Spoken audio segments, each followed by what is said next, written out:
Hello, guys, and welcome to Love Advice TV. This is a channel that we created for you guys, specifically for you guys, to help you with any questions that you may have, any situations that you may be going through that you feel like you are having difficulty navigating. Right. My name is Danny, and I'm one of the head coaches here at Love Advice TV and with my ex again. And today, I wanted to talk about something that, again, I get asked all the time. I feel like every video that I do, I say it's something that I get asked all the time, but it's true. These questions come up quite often. I get questions from clients in my emails, DMs, in the comments, all of those things. And look, honestly, being part of the community and expressing to us what's going on in your life, sharing your story, we pay attention. We look, we review the comments, we try to respond to as many as we possibly can, and I utilize that to be able to create content moving forward to give you more information, to give you more support and recommendations and strategies that you can try to apply immediately to change your circumstance. So again, that being said, the topic that I wanted to talk about today is a question that I get all the time, and it is, how do I get my ex to miss me? And that is a very good question. And it's something that it's a little tricky, right? Because there are multiple different factors that play into this. There's different variables. And you have to take into consideration, right, the severity of the breakup, the reason for the breakup, how long you guys have been together, what are the circumstances? Is it a long distance relationship? Is it a short-term relationship? Is it a long-term relationship? What is the specific dynamic, right? Which is why specifically we always recommend a one-on-one coaching session. So first and foremost, I would highly recommend booking a one-on-one coaching session if you feel like you need support with this, because most of the time these situations are hyper specific. So if you need help, if you need guidance, I am more than happy to help you with that. You can book your one-on-one coaching session by going to www.withmyexagain.com. And I can also put a link down below for you to go directly to the coaching page. We also have a multitude of different products to help you with this when it comes to reattraction and the reset method and all of that stuff, which you can also find on the website in the product section, but I will also provide you with a link down below just to make your life a little bit easier. So that being said, how do I get my ex to miss me? The first thing that I tell people all the time, and it's probably something that you are not expecting, is that you have to grieve the relationship. If the relationship has ended, accepting the fact that the relationship is over is a huge piece to the puzzle. And you may ask me, Coach Danny, why? Why is that a priority? If I'm trying to get my ex back, if I'm trying to get them to miss me, why the hell would I be trying to get over the relationship? And the reason why I am saying that is because by grieving the relationship and accepting the reality of what is, you can start to unpack some of the old baggage that was in the old relationship, right? Because if you are trying to reattract this person, if you are trying to get them to miss you, if you are holding on to old grudges and resentments and frustrations and all of these things, really how you're approaching this is not necessarily authentic. It's inauthentic, and you're putting on a mask. And that mask is only going to last for so long before it slips and you make a mistake. Now, granted, mistakes are normal in these types of situations, right? Breakup recovery is not easy. It's not something that is natural for people. Really, the steps are counterintuitive, so I understand. However, by allowing yourself to process and to let go of a lot of things, you are no longer in the position of weakness. You are reclaiming your power, right? Because if you are still really sad about the situation and you're desperate to get your ex back, you are approaching it from a place of fear and anxiety. And by doing that, that means you're going to react emotionally to things. And when we react emotionally, we make irrational decisions. So there's a reason for why I'm saying allow yourself to really grieve. Take the time necessary to process, which is one of the reasons for why we utilize the no contact period. It's one of the best things that you can do to recenter yourself and reground yourself so that you can view the situation objectively and come back into it stronger than you were before.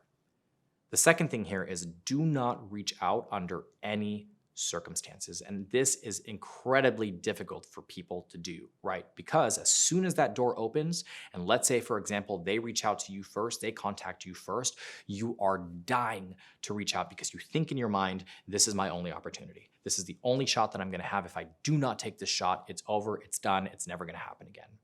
But I want you to think about this. If that is where you are mentally, that means you are probably not ready to navigate reattracting your ex because you are coming from a place of fear. So take the time, allow yourself to really process everything, and do not reach out under any circumstances. If they don't reach out to you, do not be tempted to reach out to them, because if you do, you put yourself in the submissive position again, right? And you want to make sure that you have reclaimed your power and you are in control of yourself and your world before you do. So do not reach out. The third thing is, if they do reach out after a certain period of time, right? So when we talk about a no contact period, we usually recommend anywhere between 30 to 45 days, depending on your circumstance and your situation, right? So it depends on the severity of the breakup, depends on the reason for the breakup, all of that stuff. After that period of time, if they do reach out to you, it is incredibly important that you delay your response. You do not want to respond immediately, because if you respond immediately, they've got you. Because it shows that you have been waiting for that call, you've been waiting for that text, and you're allowing yourself to be too available. So usually what I like to say is, if they text you somewhere in the morning or the middle of the day, wait until the end of the night, right before you go to bed, to respond, and make sure it is short and sweet. Nothing elaborate, nothing over the top, nothing grandiose, just short and sweet. That way, it shows that person that you are not going to placate them, that you're not going to be like overly communicative, and that honestly, it almost feels like you are responding just to be nice or kind or whatever the case may be. And that's going to put them in a position where they're like, wait, hold on, what's going on here? Usually before, if I were to text her or text him or whatever the case may be, they would respond pretty quickly. They're not doing that anymore. Am I potentially losing them? And that keeps you in the position of power. And the final thing is to utilize your social media. It is the best tool that you can use to allow your ex to have a snapshot into your life, right?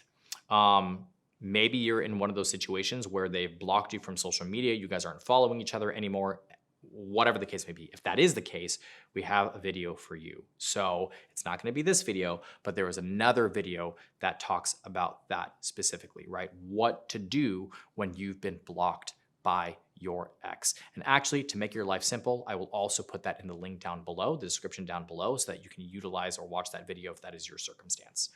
That being said, if you are not blocked and you guys still follow each other on social media, utilize your social media. Allow them to see that you are living your life, that you are having a good time, that you did not lay down and die because they decided to walk out of the relationship. In doing that, it shows them that you have value. It shows them that you value yourself and that you have a thirst for life and new experiences and all of these things, and they're going to want to be a part of it. Remember, you want to try to get them to envision doing those things with you. But a word of caution, don't overdo it. If you are not the type of person who posts on social media all the time and all of a sudden the floodgates open and you're posting constantly on social media, it's going to be too obvious what you're doing, right? It's going to come off as a strategy. So make sure you're being a little bit reserved, right? But make sure that what you are posting is quality. So quality over quantity. So even if you're posting once a week, make sure that whatever you are posting shows that you are having a great time, that you're being adventurous or whatever the case may be. You know, maybe your ex said that you were not adventurous. Maybe your ex said that you didn't like to experience new things and that was something that they really liked to do and it was a point of contention in the relationship. Make sure you start to do little things here and there that show your ex that you took that advice, applied it to your life, and are now using it for your own personal benefit. Because then they're going to think to themselves, damn, I really wish we would have done that in the relationship. They're doing that now. I wonder if there's a possibility for us to do that together. So again, Just to reiterate, you want to make sure that you are focusing on yourself, you're grieving the relationship, you're allowing yourself to really heal from the situation. You are not reaching out to them under any circumstances. After a certain period of time in which you feel like you've regrounded and recentered yourself, if they reach out to you, you are responding, but not immediately. And you are utilizing your social media in order to give them a snapshot into your life. If you relate to this video, right? If you like this video, make sure you hit the like and subscribe button down below. Make sure you leave a comment. I love reading the comments from people. I try to interact with you guys as much as I possibly can. And like I said before, we actually utilize a lot of what you guys share with us for the content that we create on the page. Tell me your story. Tell me what happened to you. Let us know if there's anything that you would like us to cover. This is your channel. This is your community, right? We created this for you. So you're in control. Let us know what you want to hear. Let us know what you want to see. Maybe you just need a little bit more information, or you'd like a little bit more detail on this situation specifically. You can visit us on our website at www.withmyexagain.com, where we have a ton of articles and blogs and videos related to this subject and other subjects as well. And like I mentioned before, one-on-one coaching is probably one of the best things that you can do for the circumstance or the situation, because it helps you to gain a new perspective. And I am more than happy to support you through that process. So if you feel like you connected to the message, if you feel like you got something out of this and you just want a little bit more support, I am more than happy to navigate you through that situation, right? In our moments where we are the most vulnerable, sometimes we just feel like we need somebody to lean on or somebody to hold our hand and walk us through the first part of the situation. And that's what I'm here for. I'm more than happy to do that for you. Again, my name is Danny. I'm your life and relationship coach. I hope you're staying happy and healthy, and I'll see you in the next video.